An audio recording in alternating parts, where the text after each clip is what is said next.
Alright, so I was watching some YouTube videos about pattern design, and there's a YouTuber who talks about using a script that you can buy off of Creative Market. It's only like $14, but it is so worth it. As you can see, like I have all these extra motifs that are off of the edge, and I would have to clean them up and use like the divide and all that.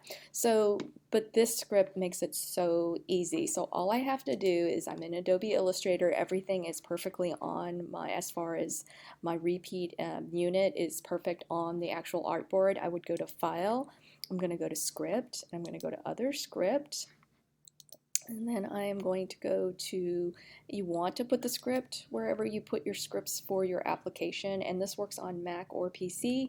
I would click on the script that I've gotten, and then I hit open. It's going to ask me, do I want to start? And yes, I do. And it literally runs through and cleans everything off of your artboard in seconds. Boom.